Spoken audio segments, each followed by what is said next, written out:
Well, we're going to try something different. Going to do a watercolor demonstration here today. And again, since we've only got 10 minutes to do one of these things, I'm really going to try to move fast. So I'm starting with the flesh tones, and this is actually, I'm going to get to show you something right away. And that is the fact that a lot of times you're not sure how dark the watercolor is going to be that's coming off your brush. And I can see right now already that this flesh tone is a little darker than I really want it to be. You know, she's looking a little sunburned, which is certainly not what I want to go for. Here's a little trick that David Small, my old teacher, taught me with watercolor. Take a tissue, just like this, and you can actually blot quite a lot of it back off that way. And even after it's dried quite a bit, if you add water, you can still blot quite a lot back off. In any case, now I'm going to go back and try to make sure that the flesh tone watercolor is not quite so intense as I begin doing the hands here. I start with the flesh tone because it's a lighter color, and it generally is best to start with the lighter colors first and then move to the darker colors later. So I'm really not going to get too picky about this, again, in the interests of saving time. But we've pretty much got the flesh tone where I need it to be. I'm going to move on next, for my purposes, to the hair color. Going to start with a kind of light brown, and maybe later on deepen it up into a darker brown. So I'm just kind of going in like this. I may again have to dab some of this back off to get it to the right tone that I want it to be. You do have to be careful about allowing time for things to dry. In fact, I might turn this into a two-parter video demonstration, this first part being exclusively watercolors, and then switch off the camera and do a second one after these watercolors have dried, and show how I tend to not just stop with the watercolor. I go back in with colored pencils and different things like that. So we're getting the hair color in here. One thing that I do, and I don't know if I've heard of anyone else doing this, but I hold off on inking until after I've done watercoloring. Even my old teacher, David Small, didn't do this. My theory is that if you do all the inking first, then the color becomes a kind of afterthought, a little bit like a coloring book.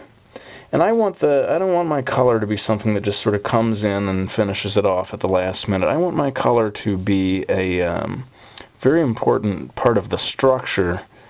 I just want it to come up with the illustration as close as I can to simultaneously, rather than having it just come in. Now, I'm starting to dip into a darker brown here, and I'm going to go back into parts of the hair here to see if I can get a little more three-dimensional feeling to the hair.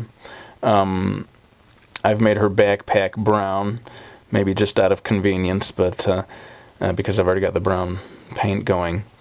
But I also like to keep a kind of a limited palette, I guess they call it, where you don't go crazy adding more and more and more colors until finally you end up with, I mean, to me, what looks like an Easter egg or something, or kindergarten colors or something. When you add too many colors, I just don't like that look. So I'm going to add a little bit of pink now to the ribbon.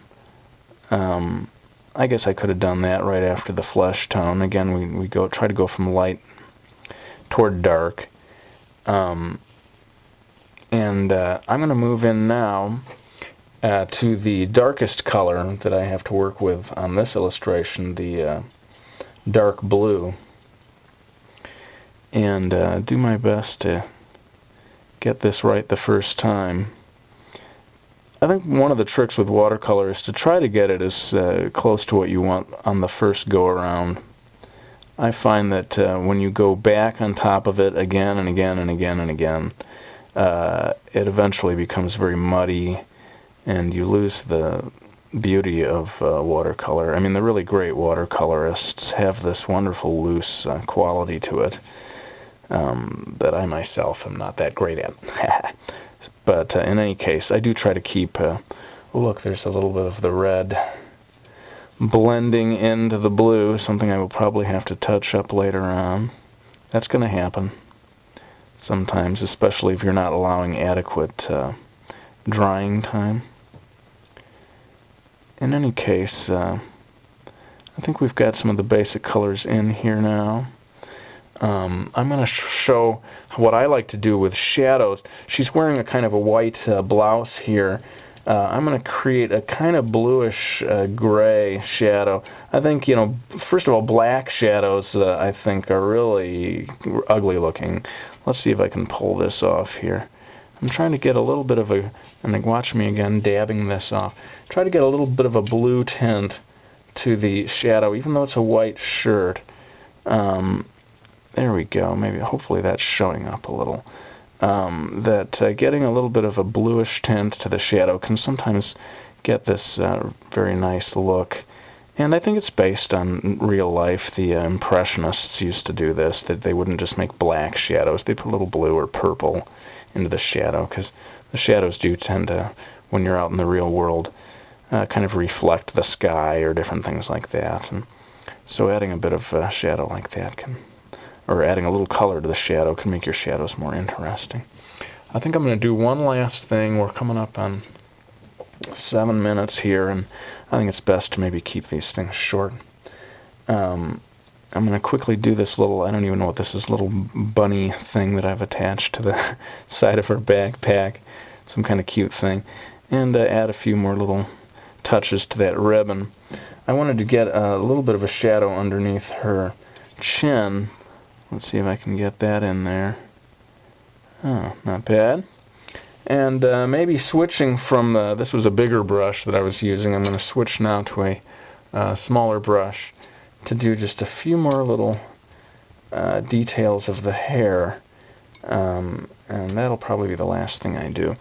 And like I said, I think it might be fun for me to chop this process into two.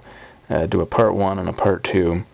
And the part 2 will show you how I go beyond this initial layer of watercolor using colored pencils and other things to kind of polish it up and finish off the drawing.